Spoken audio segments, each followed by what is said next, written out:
Hello, my name is Robert Davis.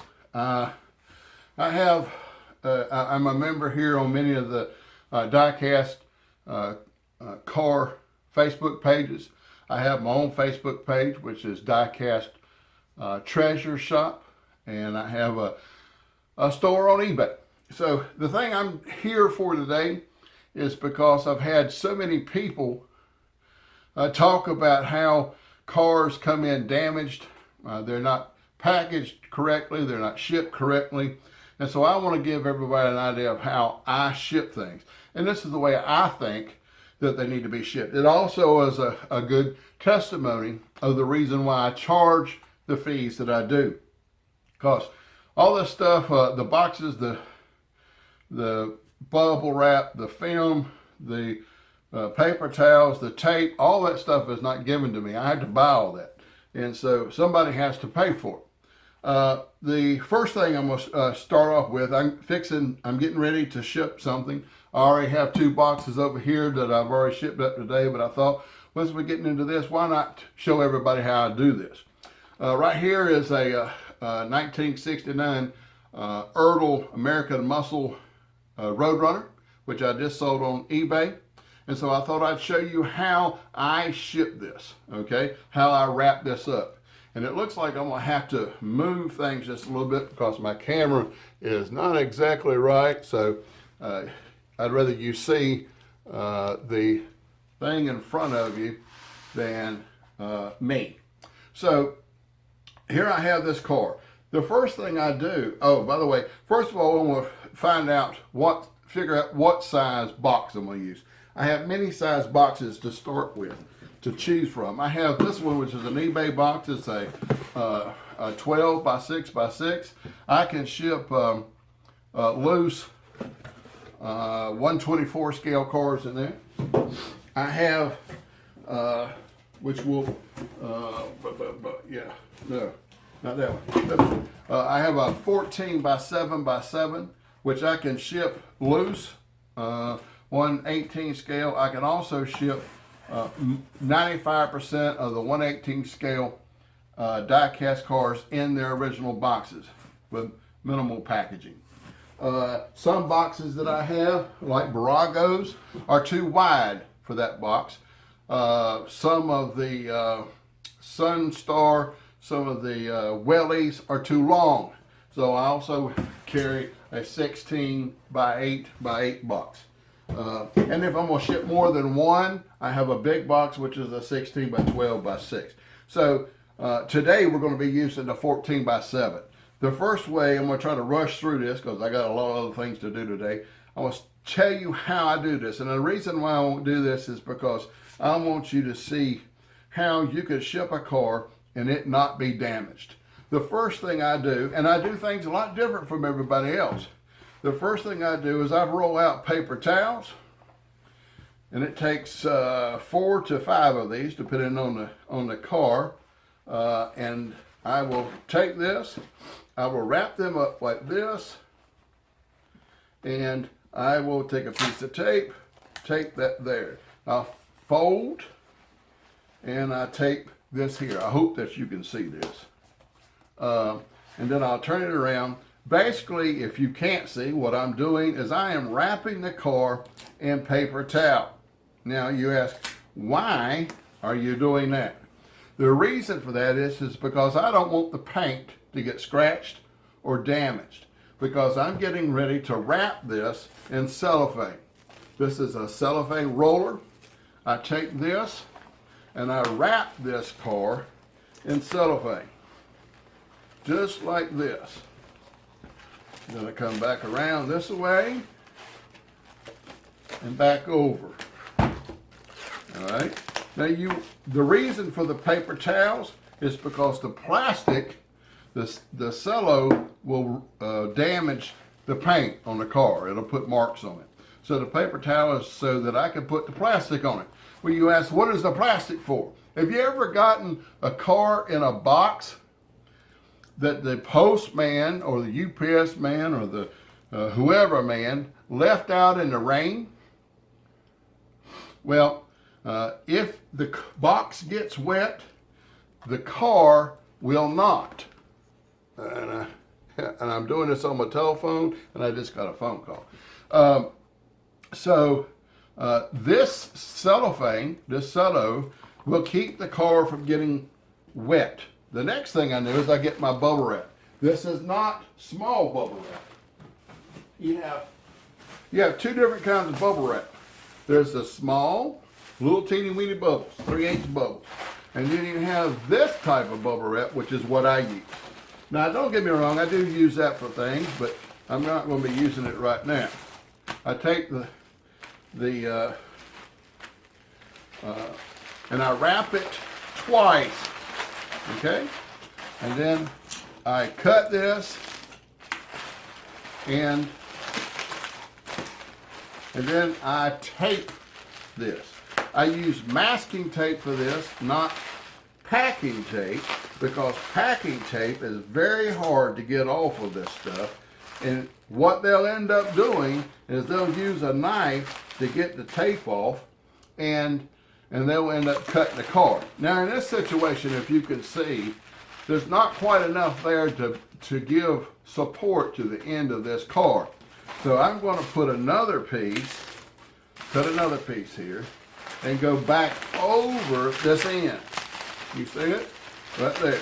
I want to make sure that there's plenty of bubble wrap on this car. And then I'm going to tape this together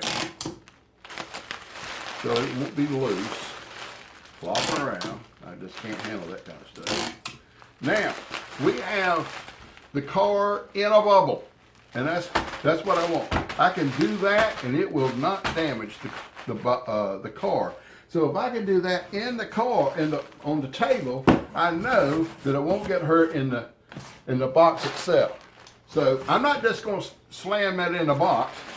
We're going to take this and we're going to double it right here. I'm going to cut this off, and we're going to lay it as a base on the bottom of this box. And we're now going to place this in the box. Now, you have two choices here. You can take this stuff, which is fairly expensive, and bubble it up and all that kind of stuff, and use a lot of it. But I get a lot of stuff from my wife, and she gets packages every day where she works at, and she allows me to get some of this stuff when I get from her work. These are big air pillows, and I use a lot of them. So I place that in the box, and you can get 3 of them in there. And then I will take one more of these,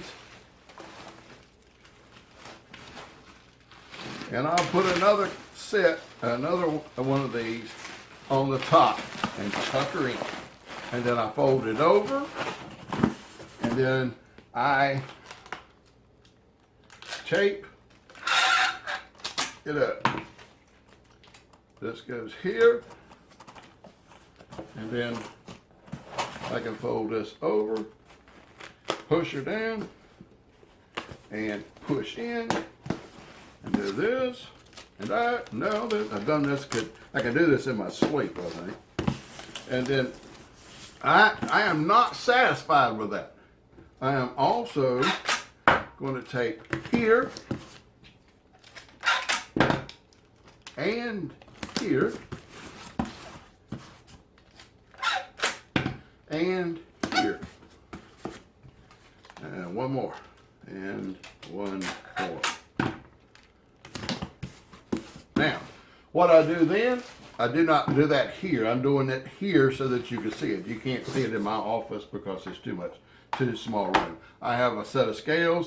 I push the button, I put it on the scales. The scale says it weighs 2 pounds and 9 ounces.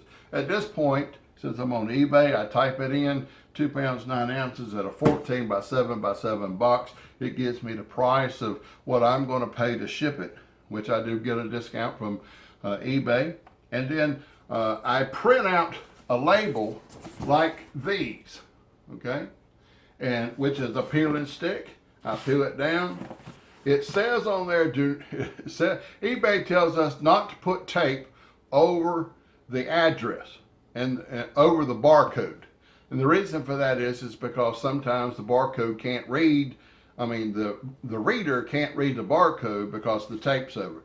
What I do is, because I'm not using a thermal printer, I'm using an inkjet printer. If this gets wet, all of this becomes smear. So that they can still read it, I put a piece of tape over the address, the name, person, and address, and half of the barcode. That way, the barcode is still readable if it gets wet. And then I take it to the post office. And I hope that kind of gives you an idea of how I package a car. That car is, I can guarantee you, will get to the place unless it gets run over by a hand truck or a pallet driver or something to that effect. Back when I was a photographer, I used to get frame boxes. Now we're talking about 30 by 40s, and they'd have track marks where the forklift run over top of them. So they really don't care. This thing has got to be able to drop from 5 or 6 foot, okay? Because it goes off a conveyor belt, drops, and then you got 100-pound boxes on top of it. So you've got to make it to where that was basically a beach ball in a box when I packed it. You can't just stuff up a bunch of little newspapers, or I've gotten stuff where they used plastic grocery bags. That is not cushion at all. So I just wanted to kind of give a short tutorial of how I package up a box. Thank you. Hey, this is Robert Davis back again. I thought, it's really kind of silly to show you how to pack up a loose box and not pack up a box with a box. So what I have here is a American Muscle. This is a 69 GTX. We're going to put this in a box. We're going to pack it up. And one thing I want you to know, that if you pack this box up like it is, this is not a brand new box. This has been displayed before. And the doors, there's no bands on the doors or the hood. So what I'm going to have to do is I'm going to have to take it out of the box, which is not a big deal. If you get the one that hasn't been sealed, or the seal's been cut on anyway. And we're going to pull it out of the box gently. Oh, I see what's wrong with this one. Be able to do this one. We're going to have to open this in too.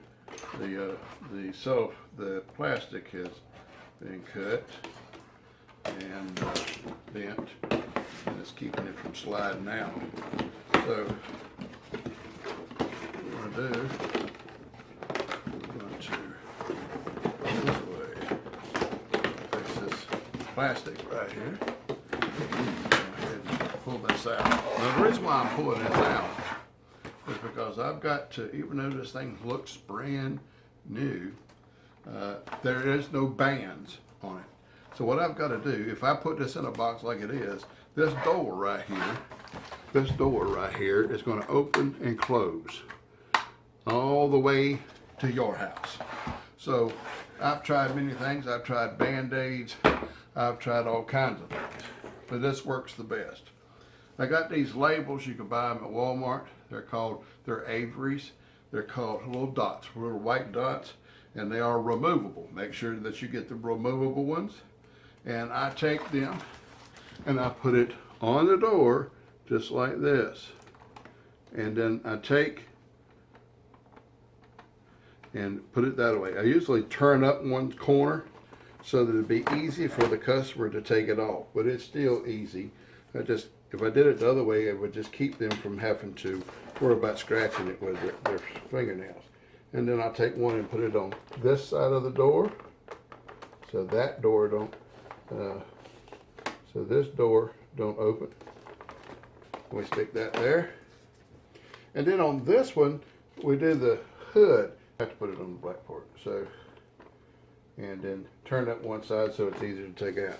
Now, no matter what you do to it, those doors and stuff is not going to open. It's not going to open on you. So now I'm going to take it and slide it back in the box. And the whole time I was inspecting the car to make sure that it was all there and as described in my ad. Make sure that the mirrors are on it and all that kind of stuff, which I did when I was writing the ad, but you know, all kinds of things can happen. You have to be prepared for that. I have had something happen. Now, we have a box.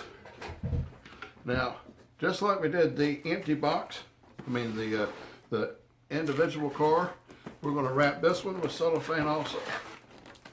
Now, we didn't have to put it in a paper towel because the cellophane here is not going to hurt the box, unlike the paint on the car. Now, you don't want to do this real tight, because if you do, you'll draw the box up and you'll mess up the plastic. Okay, now what we're going to do now is we're going to find us some big bubble wrap, not the little stinky stuff, the little 3/8 stuff. We're going to use the big stuff. And we're going to lay it down here. We'll put the box on top of it, like this, and we're going to fold it over. We're going to fold this over. Now, because of the size of the box, I'm not going to do this in twice. Once is enough for the box. And we're going to cut this right across here, and then we will tape it just like it is. Now, you'll notice the ends don't meet, so we don't have any type of protection for the ends. So, we're going to take this piece here, see this piece? We're going to cut it in half. And we're going to take it and we're going to put it over the ends and tape it. Now, obviously, you see you got stuff laying up, you're going to lay it down. We got to, well, that didn't stick. What happens when you get in a hurry? Stick. Then we take this one and we pull it over and get this side tight. Like that. We'll tuck this under and we'll get this side tight. Tuck this side under. Get this side tight. Now this has got quite a bit up more on it, but where's my piece? Here it is. And then we're going to lay this over, stick that there, lay this over, pull this over, and stick that there, and we're going to tuck this under, and we got too much here, so what we're going to have to do is we're going to have to cut this.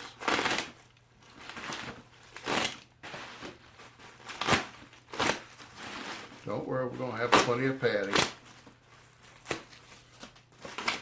but it's going to be too wide. If you don't, it's going to be too wide and it won't fit in the box. So, stick that over there, tuck this under, stick this up. As you can see, again, we're just as good as we can get. Here we go. We take another one of these, we put it in the bottom, just like we did before.